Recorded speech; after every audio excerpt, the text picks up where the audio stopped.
The hardware store bell chimed, but this wasn't just the sound of another customer entering. A little boy, no more than 7, stumbled inside, tears streaming down his face. "Please, somebody help. They hurt my grandpa," he cried, pointing desperately toward the parking lot. Outside, the scene was terrifying. An elderly man lay crumpled between 2 cars, his walking cane shattered beside him. Tires screeched in the distance as if mocking the helplessness of the moment. The air, thick with the smell of autumn leaves and motor oil, carried fear like a living thing. This was Riverside, Colorado, a small town nestled in the mountains, where everyone knew everyone, and life was supposed to be simple and safe. But that morning, a group of young men, sons of wealthy locals, drunk on entitlement, decided that respect wasn't for everyone. Frank Morrison, a 72-year-old Vietnam veteran, had only come to buy wood for a birdhouse, something sweet and ordinary for his grandson Marcus, but ordinary ended the moment they pushed him to the pavement. His Marine Corps cap rolled into a puddle, blood trickled from a gash above his eye, and his grandson's cries filled the air. No one stopped them. No one dared. That was until Rex, Chains, Malone and his brothers from the local Hells Angels chapter heard what happened. Men with scars of their own, veterans of battles far more dangerous than high school arrogance, they knew one thing: when someone's honor is attacked, justice doesn't wait. This is a story of courage, loyalty, and standing up when everyone else looks away.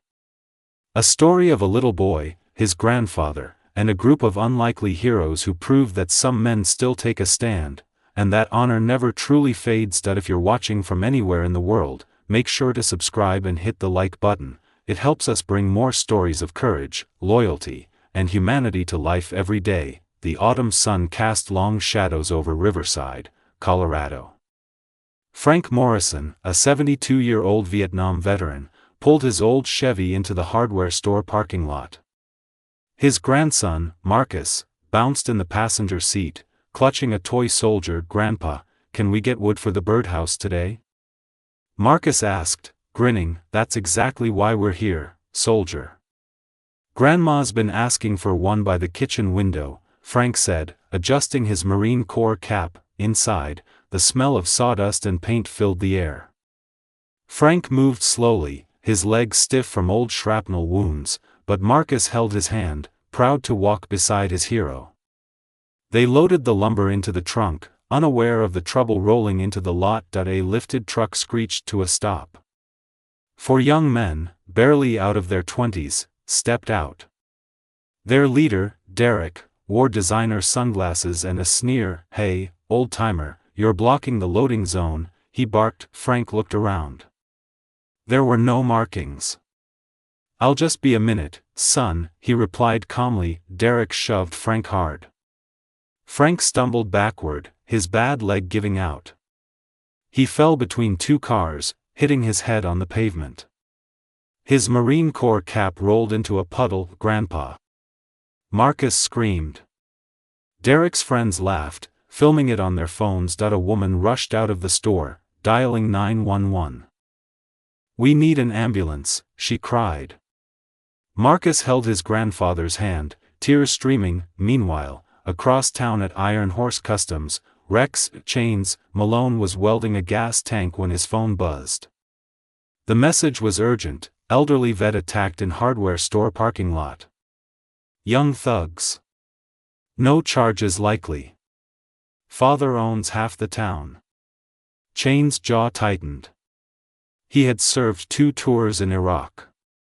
He knew the meaning of honor, loyalty, and standing up when others looked away. By the time the sun dipped behind the mountains, 37 motorcycles roared into Riverside. The Hells Angels were coming. At Riverside Community Hospital, Frank sat on the examination table while nurses cleaned his wounds. Marcus stayed by his side, gripping his grandpa's sleeve. "You're going to be okay," the nurse said gently. "We'll keep you overnight for observation." Frank's pride hurt more than his ribs. "Nothing's going to happen to them anyway," he muttered. Chains walked into the hospital, flanked by 6 brothers. "We're family," he told the receptionist. Frank's eyes widened as he recognized the face. Names: Chains. Iraq, 2007 and 2009. Heard what happened, Marine. Chains knelt beside Marcus. You were brave, little man. Trying to protect your grandpa, that's what real courage looks like. Frank shook his head. You don't need to get involved. The Polsons own this town.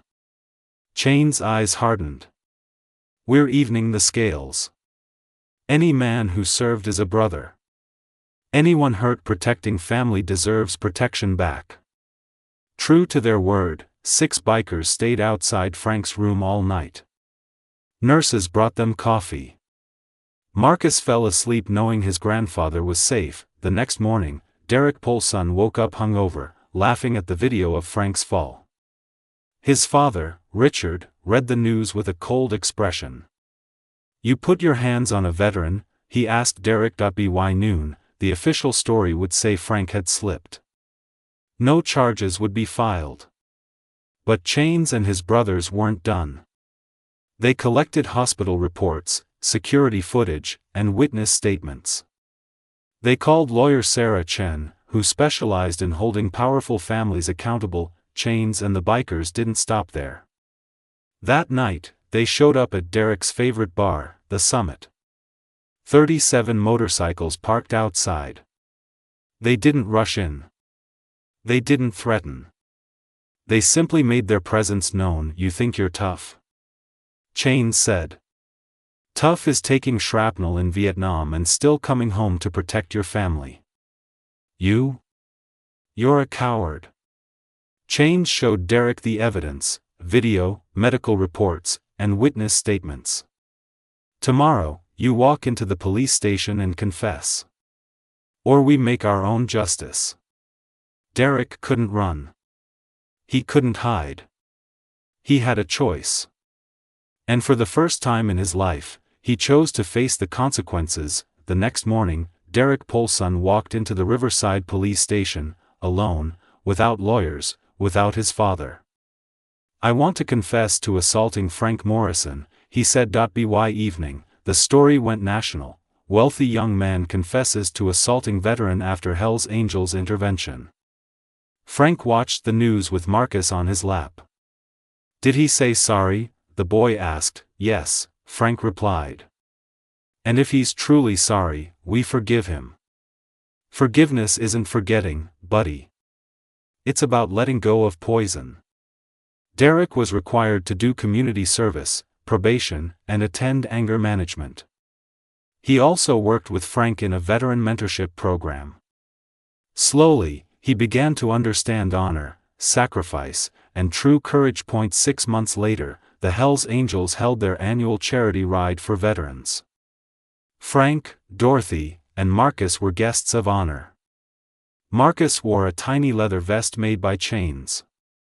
Over 200 motorcycles roared through the mountains, a symphony of chrome and thunder. Chains addressed the crowd. We ride today for the men and women who wore the uniform. We ride for Frank Morrison, and we ride for Marcus, who reminded us that courage has no age limit. Marcus waved from a chair. Frank smiled, arm around his grandson. Derek stood at the edge, uncertain. Frank waved him over. Redemption means being welcomed back. As the sun set, Chains walked to Frank. You changed a lot of lives, Marine. No, you did, Frank replied. You reminded us that standing up for what's right never goes out of style. 3 years later, Marcus, now 10, stood beside Frank's workbench. Grandpa, tell me the story again. About the day the angels came. Frank smiled. On the wall hung a photo of Marcus, Frank, Dorothy, Chains, and 37 bikers. Below it, Marcus' crayon drawing, thank you. Honor doesn't retire. Brotherhood never ends. Stand for those who can't stand for themselves, the plaque read. The Colorado wind whispered through the trees. Somewhere, distant engines rumbled. a reminder that the brothers were still riding, still watching, still standing guard. If this story moved you, hit that like button, subscribe, and ring the bell icon. Tell us in the comments, would you stand up for a stranger like they did? Until next time, stand strong and stand together.